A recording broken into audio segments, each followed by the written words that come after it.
SmackDown kicked off with Joe Tessitore welcoming fans as the cameras panned across a packed arena in Toronto, Ontario, Canada. The show wasted no time diving into the drama, rolling a video package that recapped last week's explosive showdown between The Rock and Cody Rhodes, setting the stage for the next chapter in their saga. Backstage, Cody was approached by two men sent to escort him to his new locker room, an exclusive gift from the final boss himself. The individuals delivering The Rock's message weren't just any backstage personnel, they were independent wrestling standouts Johnny DeLuca and Jason Boa. Upon entering the locker room, Cody found R-Truth comfortably lounging on the sofa, casually enjoying a seafood platter. With his signature humor, Truth suggested that Cody should consider selling his soul to The Rock before returning to his meal. Later in the ring, Cody was presented with yet another extravagant gift, a brand new truck courtesy of The Rock. Appearing on the Titantron, the Great One reminded Cody that their conversations weren't just between them, they also included the late great Dusty Rhodes. In a chilling final mind game before their anticipated confrontation, The Rock unveiled a custom weight belt engraved with the message, Cody's Soul, June 11th, 2015, the very date of Dusty's passing. With tensions reaching a boiling point, all eyes are now on WWE's next move as this blockbuster storyline unfolds on the road to WrestleMania. Fans got a thrilling preview of tonight's men's Elimination Chamber match on SmackDown, featuring fiery promos, personal digs, and a moment that took everyone by surprise. During the show, as a John Cena vignette played, Drew McIntyre made his way through the crowd, seizing the moment to call Cena a hypocrite. He reminded fans that Cena had inserted himself into the Elimination Chamber match after the Royal Rumble, questioning whether his actions truly aligned with the values he once stood for. Referencing The Dark Knight, McIntyre echoed Christopher Nolan's famous line, saying that Cena must either die the hero or live long enough to become the hypocrite. Then he took things a step further by hopping onto the announcer's desk, sitting cross-legged in a manner reminiscent of CM Punk. From there, he didn't hold back, accusing Cena of wielding political influence to end careers, but vowing that he would be the one to finally put Cena down for good. Just as McIntyre's words hung in the air, Damian Priest interrupted, dismissing McIntyre's rant by claiming that even R-Truth made more sense than he did. Priest reminded him of last year's WrestleMania when he cashed in his Money in the Bank contract on McIntyre. Priest confidently stated that history would repeat itself inside the chamber when he would pin McIntyre again. Then came Seth Rollins, who wasted no time pointing out that if not for McIntyre's own failed Money in the Bank cash-in and Punk's interference last year, he would have defeated Priest for the championship. CM Punk, never one to back down from a war of words, interrupted Rollins, promising to cook him inside the chamber. Though he had no issue with Priest, Punk warned that he'd be collateral damage on Saturday, as Punk's obsession with the WrestleMania main event was just as strong as Rollins and McIntyre's fixation on him. As tensions escalated between Punk and Rollins, Priest and McIntyre seemed ready to come to blows. Then came the moment no one expected. John Cena's music hit, sending the arena into a frenzy, but it wasn't Cena, it was Logan Paul. The second the Maverick stepped through the curtain, the atmosphere shifted and the chorus of boos rained down. Paul, reveling in the hostile reception, seized the microphone and sneered, "John Cena doesn't care about you," then turned his attention to the rest of the chamber competitors, dragging every single one of them while also taking an unprovoked shot at the Toronto Maple Leafs. CM Punk had heard enough. The Second City Savior charged at Paul, but the YouTuber turned wrestler wasn't about to stick around. He bolted to the back before things could get physical. The WWE Elimination Chamber Premium Live event is shaping up to be one of the most highly anticipated in recent memory, thanks in part to the star-studded lineup in the men's Elimination Chamber match. However, a major spoiler may have just surfaced regarding the outcome. According to a report by Chris Featherstone on Backstage Pass, Drew McIntyre is now expected to win the Chamber match. Initially, John Cena was rumored to win the Chamber and secure a WrestleMania 41 main event against Rhodes. The report notes that WWE's creative direction took a major turn after The Rock's return on the February 21st episode of SmackDown. During his segment, The Rock set up an angle with Cody Rhodes, asking him to be his champion, an offer that has seemingly shifted WWE's plans for WrestleMania. As of now, WWE is considering two possible directions. Plan A, Cody rejects The Rock's offer and remains a babyface while Drew McIntyre aligns himself with the Great One. This would lead to McIntyre winning the world title at WrestleMania 41 with some assistance from The Rock. A subtle tease for this storyline was dropped on SmackDown when The Miz remarked, "If Cody doesn't accept The Rock's offer, maybe someone else will." Plan B, Cody Rhodes turns heel and joins forces with The Rock, as hinted through several teases in his earlier segments. Or could there be a Plan C? We want to emphasize this is merely speculation, but during the Kickoff show, CM Punk made an interesting remark, hinting that this might be his last chance to headline WrestleMania. He stated that if he doesn't win inside the Elimination Chamber, he could, in theory, call in a favor. That favor? It just so happens to be from none other than Paul Heyman, but what if Punk takes it a step further? Could he strike a deal with the final boss himself to finally secure his long-awaited WrestleMania main event? Would Punk be willing to sell his soul to The Rock for that one ultimate shot? What do you think? Should he take this path? With McIntyre now seemingly taking Cena's spot, the 16-time world champion finds himself without a clear path to WrestleMania. His status for the grandest stage of them all remains uncertain with no confirmed opponent in sight. Perhaps tonight's Elimination Chamber match will provide some much-needed answers. It's important to note that WWE's plans are always subject to change. The company frequently shifts its creative direction based on fan reactions, backstage developments, and last-minute decisions. Which way WWE is leaning remains unclear, but one thing is undeniable: the stakes have never been higher. Before SmackDown, McIntyre dropped a fiery video on X taking direct shots at John Cena. However, just a few hours after it was uploaded, the video mysteriously disappeared. Fans quickly noted the missing post, sparking speculation over why McIntyre scrubbed the video. In the now deleted footage, McIntyre reminded everyone that Cena had invited chamber participants to call him out, yet only CM Punk took him up on it. Seizing the opportunity, McIntyre unleashed a verbal assault, slamming Cena for his sporadic WWE appearances and accusing him of betraying everything he once stood for just to force his way into the chamber match. He even mocked Cena's justification for being in the match, sarcastically suggesting that by the same logic, Sydney Sweeney should be added to the chamber just to make it bigger. McIntyre made it clear this wasn't some newfound grudge. His resentment towards Cena had been festering for years. So why delete the video now? Did McIntyre regret his comments, or was he pressured to take it down? Cena has yet to respond, and WWE has made no mention of the deleted rant, but fans are already buzzing about possible backstage tensions. With Elimination Chamber just days away, one thing is certain: WWE's road to WrestleMania 41 is anything but predictable. Mere hours before SmackDown, a post on Twitter by the Wyatt Six had fans speculating what it meant, with a series of numbers and letters being shared. Well, movie fans may have deduced that HR 1987 refers to the Hellraiser horror film which released in 1987, and that helps deduce the rest of the tweet. The line WHSSTSY is a nod to the iconic Pinhead character, who declares in the film, "We have such sights to show you," to the film's protagonist, Kirsty Cotton. Another interaction between the two sees Pinhead state that he and the Cenobites are demons to some, angels to others, explaining the D2S-A2O line of the Wyatt Six tweet. In WWE's context, this could be teasing that Alexa Bliss has a split personality, as fans have seen two different sides, both an angel and a demon, over her WWE career. In six-women tag team action, most of the women competing inside tonight's Elimination Chamber match were in action on SmackDown in Toronto.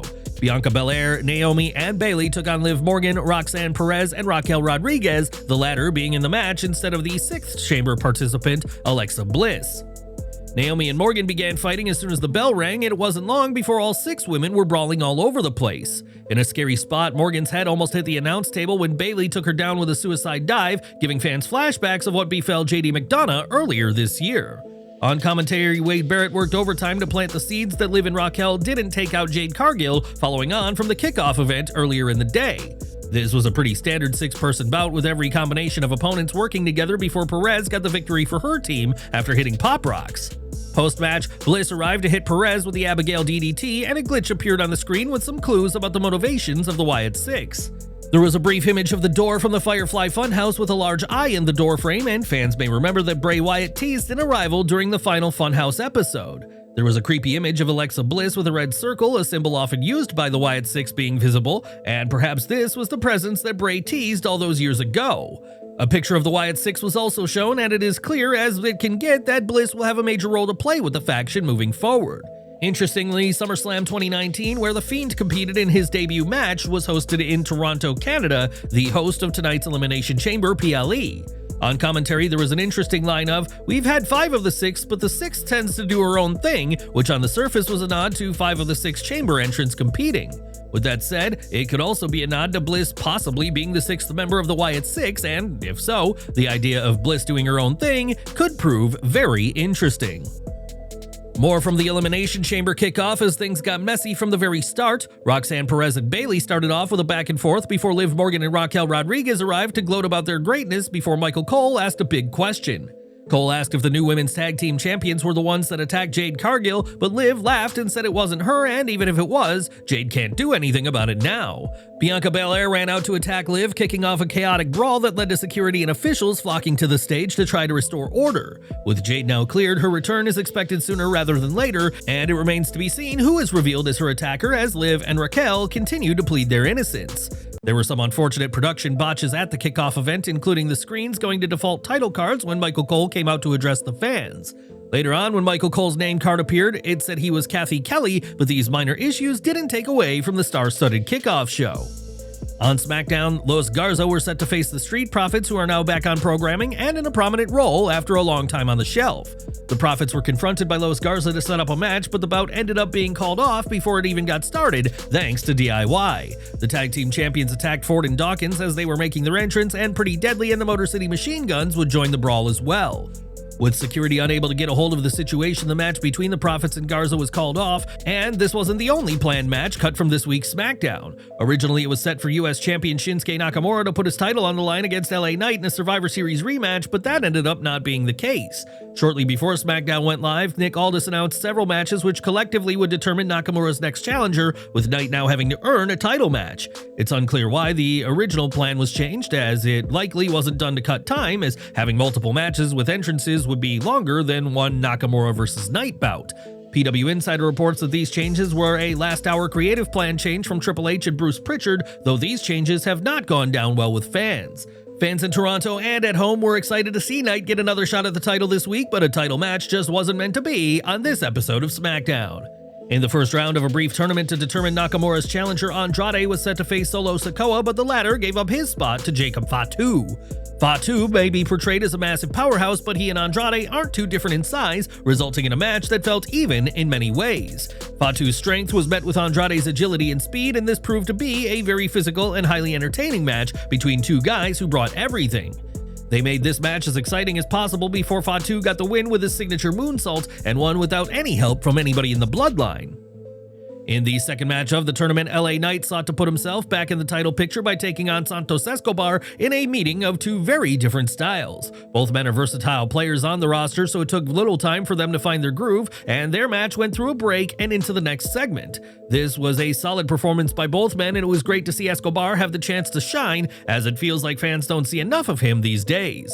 In the end, though, Knight caught Escobar with an impressive-looking BFT in midair to score the pin and advance to the next round. The final qualifying match of the US title #1 contenders tournament saw Carmelo Hayes take on his recent rival Braun Strowman. The monster among men used his significant size advantage to dominate early on, and when Melo tried to take a break, Braun flattened him like a freight train. Tama Tonga tried to distract the ref while Solo Sikoa struck Strowman with a steel chair, but the powerhouse brushed it off and took out both men.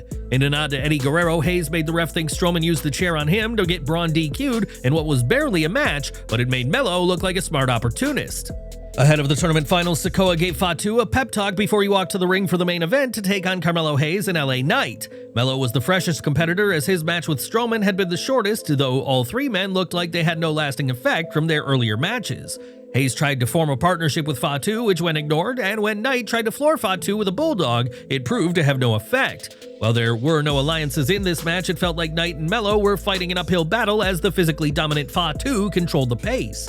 All three men had their moments to shine, but the highlights of the match came when all three were working together to create fun spots. Knight ended up stealing the win by pulling Fatu out of the ring, following a moonsault by the Samoan Werewolf on Carmelo Hayes. This allowed Knight to run in and get the pin, earning a shot at the United States Championship that he'd already had before SmackDown went on the air. Despite his loss, Jacob Fatu has been a talent on the rise ever since his arrival in 2024, and to many fans, the showdown with Roman Reigns isn't a matter of if, but when. Though they've yet to have a one-on-one showdown, Fatu and Reigns have had confrontations on TV, and that was no accident, according to Fightful Select.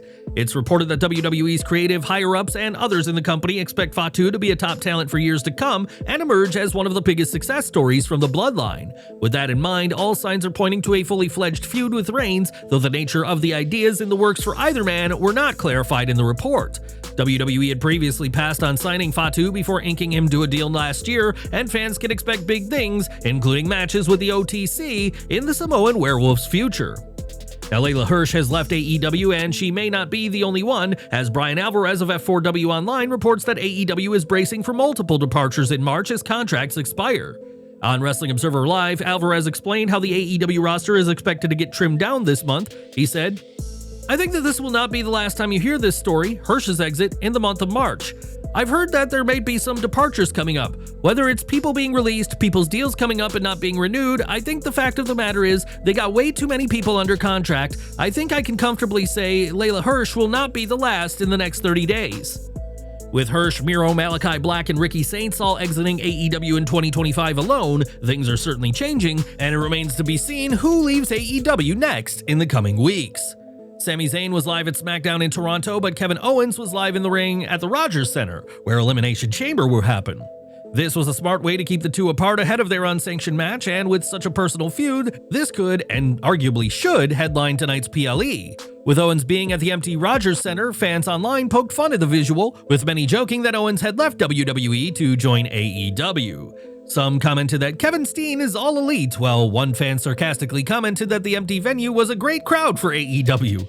This is all referencing AEW's struggles over the past year or so with crowd sizes and ticket sales, and issues fans saw the funny side of this week.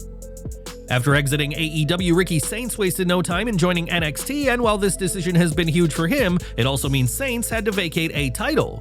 In a video, Saints shared that he's relinquishing the Defy World Championship, a title he won from Kenta on February 7th, stating that this was a bittersweet decision. For Saints, opportunity knocked and I had to answer, and while a new champion will be crowned later this month, Saints' focus will now solely be on his role in WWE NXT. The Toronto crowd gave a huge reaction to hometown girl Trish Stratus, who kicked off the show following a brief recap video from last week's SmackDown. Stratus spoke for a few minutes before welcoming Tiffany Stratton to the ring, but Chelsea Green and Piper Niven, dressed as the Mountie, interrupted proceedings.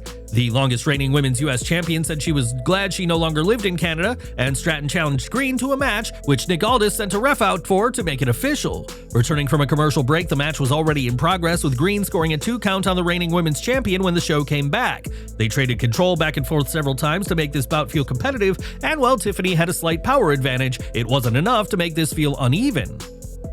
The match ended prematurely when Nia Jax and Candice LeRae interfered in a disappointing way to wrap up a match between SmackDown's 2 female champions. With little build, there wasn't enough meat on the bone for this contest to be anything too special, especially with the DQ ending. And that was SmackDown, and what did you make of the Elimination Chamber Go-Home show? Let us know in the comments. Despite re-signing with WWE in January, Becky Lynch has yet to return to WWE programming and hasn't been involved in the build to WrestleMania 41 as many had predicted. While Lynch hasn't been on TV, she has been remaining active, and in a photo shared online, she and Seth Rollins were seen at their gym/school with Naoto Inoki. Fans may not know Naoto, but they'll know his iconic grandfather Antonio Inoki, and Lynch and Rollins were helping Naota in his training in the ring. Fightful Sean Ross Sapp has reported that Lynch returning to WWE TV on the March 10th episode of Raw Inside MSG is possible, though WWE would likely keep it a surprise for the audience. Becky Lynch's return is only a matter of time, but until that time comes, the man is keeping active in the ring and helping train the grandson of one of wrestling's biggest legends.